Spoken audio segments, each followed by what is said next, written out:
Atos dos Apóstolos, capítulo 14. Paulo e Barnabé em Iconio.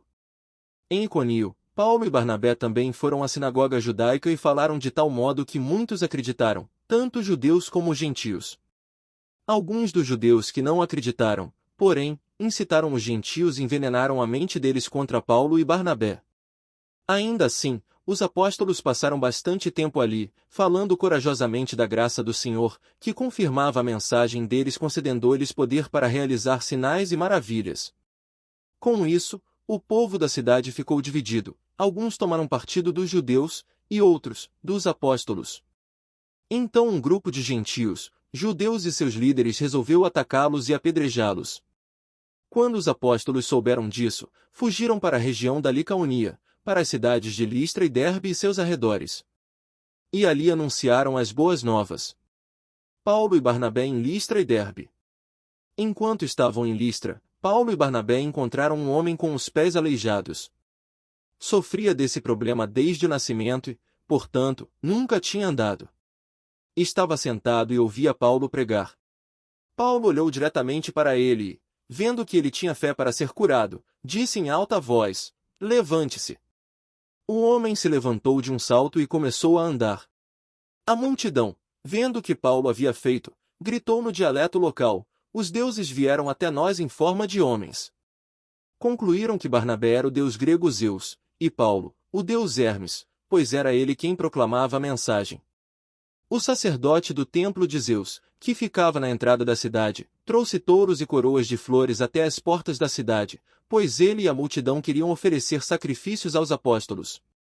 Quando Barnabé e Paulo ouviram o que estava acontecendo, rasgaram as roupas e correram para o meio do povo, gritando: "Amigos, por que vocês estão fazendo isso? Somos homens como vocês.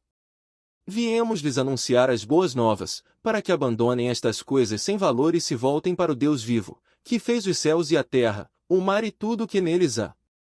No passado, ele permitiu que as nações seguissem seus próprios caminhos, mas nunca as deixou sem evidências de sua existência e de sua bondade. Ele lhes concede chuvas e boas colheitas, e também alimento e um coração alegre." Apesar dessas palavras, Paulo e Barnabé tiveram dificuldade para impedir que o povo lhes oferecesse sacrifícios. Então alguns judeus chegaram de Antioquia e Iconio e instigaram a multidão. Apedrejaram Paulo e o arrastaram para fora da cidade, pensando que ele estivesse morto. No entanto, quando os discípulos o rodearam, ele se levantou e entrou novamente na cidade. No dia seguinte, partiu com Barnabé para Derbe. Paulo e Barnabé voltam para Antioquia da Síria. Depois de terem anunciado as boas novas em Derbe e feito muitos discípulos, Paulo e Barnabé voltaram a Listra, Iconio e Antioquia da Pisídia, onde fortaleceram os discípulos. Eles os encorajaram a permanecer na fé, lembrando-os de que é necessário passar por muitos sofrimentos até entrar no reino de Deus. Paulo e Barnabé também escolheram presbíteros em cada igreja e, com orações e jejuns, os entregaram aos cuidados do Senhor, em quem haviam crido. Então viajaram de volta pela Pisídia até a Panfilha. Pregaram a palavra em Perge e desceram para Atália. Por fim, voltaram de navio para Antioquia, onde sua viagem tinha começado e onde haviam sido entregues à graça de Deus para realizar o trabalho que agora completavam.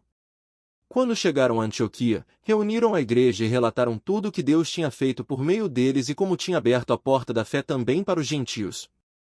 E permaneceram ali com os discípulos por muito tempo.